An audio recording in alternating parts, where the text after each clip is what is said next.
রোববার 2025 সাল। আমরা সেকেটেক ট্রেইলে বের হয়েছি। হালকা বৃষ্টি হচ্ছে, এই সামনে দেখতে পাচ্ছেন সবাই রেইনকোট পরে যাচ্ছে। আমরা আমাদের গ্যাজেটগুলি রেইন কাভার দিয়ে রেখেছি যাতে বৃষ্টিতে না ভিজে। নিজের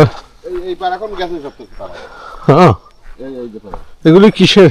এই বাগের পাড়া, এই গাছ সবতে পারে, ওই যে পাড়াগুলো এই গাছ সবতে পারা, এই যে পানি উঠছে না, পানিতে ইয়ে হয়ে গেছে। এই দিকে হাঁটাচলা করতে সবসময়।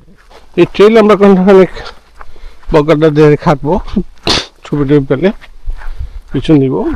মূলত বৃষ্টির ভিতর অন্ধকার, লাইট কম, পাখি দেখা যাবে না খুব একটা, কিন্তু আমরা বের হয়েছি দেখি ট্রেলটা একটু দেখে যাই।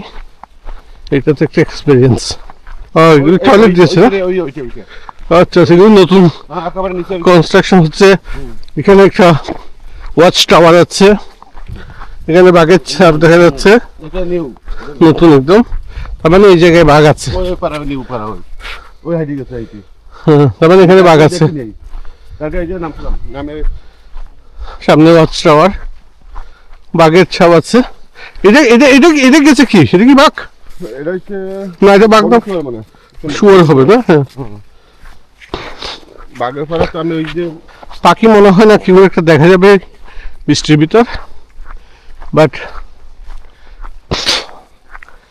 জায়গাটা দেখে গেলাম, একটা এক্সপিরিয়েন্স।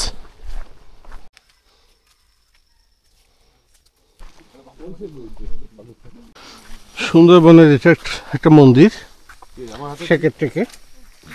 এটা অনেক পুরনো একটা মন্দির।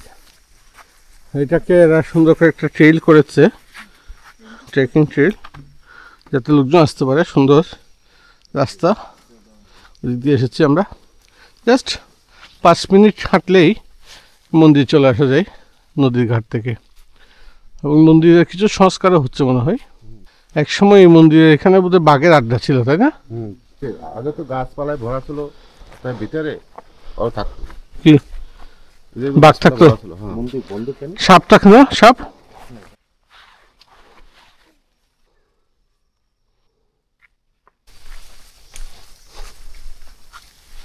এটা আরেক দিক দিয়ে মন্দির দেখার ব্যবস্থা।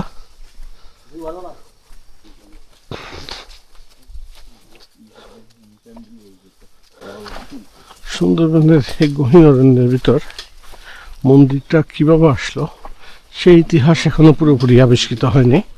তো ধারণা করা হয় এখানে লোকজনের আনাগোনা ছিল এক সময়, যদি এখন কেউ নেই, কোনো জনবসতি নেই। আরেকটা হতে পারে বাঙালিরা যারা আসে ওরা মন্দির বানিয়েছিল যাতে পূজা অর্চনা করতে পারে। তবে যারা নামতে চান এটা দিয়ে নামতে পারবেন, এই সিঁড়ি দিয়ে। একটা সিঁড়ি আছে, মই আছে, একটা মই।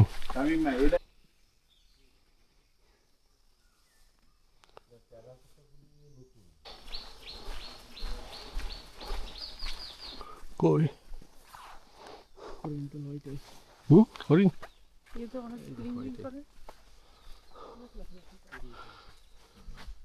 উড়ে গেছে।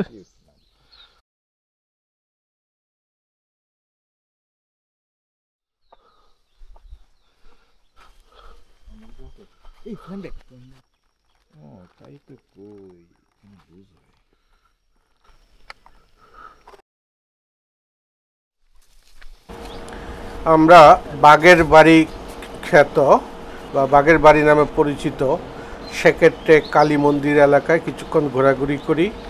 তারপর বন বিভাগ কর্তৃক এই যে ট্রেকটা করেছে প্রায় 1.5 কিলোমিটার, এটা পুরো একটা চক্কর দিয়ে 2-একটা পাখির ছবিও তুলেছি। ফিরে আসছি, তখন এই ঘটে বড় চমক।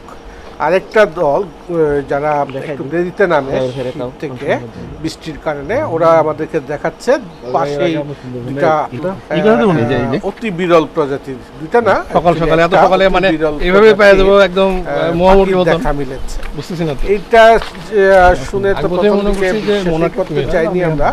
তখন ওরা আবার দেখালো ওই পাখি, ওরা ছবিও তুলেছে। এই বিরল প্রজাতির পাখির নাম হচ্ছে ম্যানগ্রোভ হুইসলার। ওরা বললো প্রথমে যেটা বলছিলাম, অনেকে মনে করেছে এটা একটা মোনার্ক পাখি যেটা আমরা দেখেছি, কিন্তু ছবি দেখার পর তো সবাই সবাই একসাথে থাকতে বলছে, খুবই ওরা আমাকে ফেলে এক্সাইটেড, এই পাখির ছবি তুলতেই হবে। আগে তখন যাচ্ছে বাজে আমাকে একটু 9টা, আমরা পেছাব 9টা করতে থেকে হবে। এরপর ঘোরাঘুরি এখানে প্রচুর বাঘ আছে। করতেছি, আর প্রচুর বাঘ বলতে কেউ যেটা শিখবে ফেরার মেইন নাম নেই। কোর্স এখানে এদিকে ব্রেকফাস্ট প্রায়শই বাঘ দেখা যায়। দুইবার ডাকতে এসেছে, বাঘের আপনাদের ব্রেকফাস্ট একদম ঠান্ডা হয়ে তাজা গেছে, যেটা 9টায় ফেরত গিয়ে footprint আমাদের থাকে। করার কথা, সেটা 11টা পর্যন্ত আমরা ঘোরাঘুরি করলাম, কোনো মতে দেখা পাই না। আমরা এইটার পাই দেখা, ওইটার দেখা, পাখির দেখা পাই, কিন্তু এই আর ম্যানগ্রোভ হুইসলার যেটা খুবই বিরল প্রজাতি, যেটা বলছিলাম যারা দশক ধরে কয়েক দশক ধরে ছবি তুলে 400-500 ছবি তুলেছে, ওরাও ওদের জন্য এটা লাইফার। লাইফার মানে হচ্ছে যে পাখির ছবি এরা জীবনে আগে তুলে নেয়, প্রথমবার লাইফে তুলছে। তো ভাগ্য আমাদের খুবই সুপ্রসন্ন, 11টার দিকে এসে আমরা ওই পাখির ছবি পেয়ে যাই। তাও মানে একটা গাছের ভিতরে, এই এই একদম ইয়ার ভিতরে গাছের কয়েকটা ঢালের মাঝখানে বসা ছিল, কোনো মতে আমি এই কয়েকটা শট পেয়েছি, মনের মতো না। তাও আমি এখানে দিব, এই ছবিটা হচ্ছে ওয়েস্টার্ন ইয়েলো ওয়াকটেল, এগুলি সুন্দরবনে বেশ পাওয়া যায়, সুন্দর পাখি। বাট আমি যেটা বলছি ম্যানগ্রোভ হুইসলার, সেটা হচ্ছে একদম বিরল প্রজাতি। আমি গাছের ডালের মাঝখানে পেয়েছি এই পাখিটার, তারপর এই এবং তোলার পরে সবাই কেমন তুলেছে এটা দেখার চেষ্টা করছে। দেখুন আমারটাও, আমি বলছিলাম আমারটা আসলে আরেকটু বেটার পাওয়া গেলে ভালো হতো, কারণ পাখিটার মাঝ বরাবর গাছের একটা ডাল দেখতে পাচ্ছেন, গাছের ডালটা আছে, তো তারপরে ফোকাসটা পেয়েছি, এটাতে আমি খুশি। অনেক সময় সামনে ডাল থাকলে পাখিটাকে ফোকাস না করে গাছের ডালকে ফোকাস করে। তো যাই হোক, এটা পাওয়ার পর তো আমাদের একদম মোটামুটি সবাই পেয়েছে আর কি, সবাই পাওয়াতে একটু সবাই আবার সেই আনন্দ। তো এই ট্যুরে আমরা 4টা, আমার জন্য 4টা না, অধিক লাইফার, সব অনেকগুলি লাইফার, কিন্তু যারা অভিজ্ঞ বার্ড ফটোগ্রাফার, ওরা 4টা লাইফার পেয়েছে, যে এটা সাক্ষী আমি নিজেও এই ট্যুরের সাক্ষী হতে পারি, নিজেকে খুবই ধন্য মনে হচ্ছিল। এই ধরনের ট্যুর আমি এর আগে কখনো করতে পারি।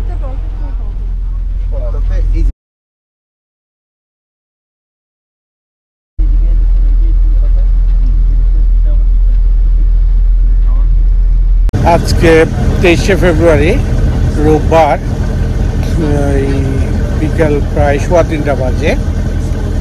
আমাদের সুন্দরবন ট্যুরের শেষের দিকে। এবারের ট্যুরটা আমার লাইফে one of the most exciting Sundarban tour. আমরা অনেক অ্যাডভেঞ্চার করেছি এবারের ট্যুরে, অনেক বার্ড ফটোগ্রাফি করেছি, অনেক রেয়ার পাখির ছবি তুলেছি, এমন পাখিরও ছবি তুলেছি যেগুলি খুবই রেয়ার, এন্ডেঞ্জার্ড, গ্লোবালি শুধু হয়তো বা সুন্দরবনে পাওয়া যায়, তাও হাতে গোনা 100 খানেক বা 150 এরকম। আবার এমন পাখিও পেয়েছি যাদেরকে সহজে সাইটিং হয় না, মানে দেখার সুযোগই থাকে না, ওরা এত লুকিয়ে থাকে। এই কারণে মানে খুবই এক্সাইটিং। আমি একটা এক্সাম্পল দিতে পারি, বাংলাদেশে 733 প্রকারের পাখি আছে। তো আমাদের এই ট্যুরে এমন আছে যে 500টা টাইপের পাখি ছবি তুলেছে, আইডি করেছে। সেই 500টার ভিতরেও যেসব পাখি তারা তুলতে পারে সেরকম পাখি তুলেছে বাড়িতে 3-4টা। তো সুন্দরবন হচ্ছে আসলেই বাংলাদেশের একটা অমূল্য সম্পদ, এটা যথাযথ পরিচর্যা করা উচিত। বার্ড ফটোগ্রাফাররা এই ব্যাপারে খুবই সচেতন থাকে যাতে পরিবেশ রক্ষা হয়। আমরা ছোটো ডিঙ্গি নৌকা নিয়েই চেষ্টা করি, ইভেন এই বনের ভিতরেও গেলে ট্রেলের বাইরে কোথাও যায় না, যাতে জীববৈচিত্র্যের কোনো ক্ষতি যাতে না হয়। যেটুকু পারমিশন আছে আমরা সেটুকুই করি। আমরা 20 তারিখ রাতে ঢাকা থেকে রওনা দিয়েছিলাম এবং রাত 1টার দিকেই এই মংলা এসে বোটে উঠেছে, হাউসবোট। সে হাউসবোটে আজকে 21 তারিখ ছিলাম, 22 তারিখ, আজকে 23 তারিখ। এখন আমরা করমজলের দিকে আসতেছি। করমজলে হয়তো আমরা সময় পাবো না টাইম স্পেন্ড করে। এরপরে আমরা মংলাতে গিয়ে রাতে সন্ধ্যার গাড়িতে করেই, মংলাতে আসলে ডাইরেক্ট বাস পাবো না, বা কাটাখালি যাব একটা মাইক্রোবাস ভাড়া করে। ওইখান থেকে খুলনা থেকে যেসব গাড়ি ঢাকা যায়, কাটাখালির উপর দিয়ে সেরকম একটা বাসের টিকিট কাটা আছে আমাদের, সেখান থেকে আমরা রওনা দিব। তো রাত হবে আর কি আমাদের ঢাকা পৌঁছাতে ইনশাল্লাহ। অসংখ্য ধন্যবাদ।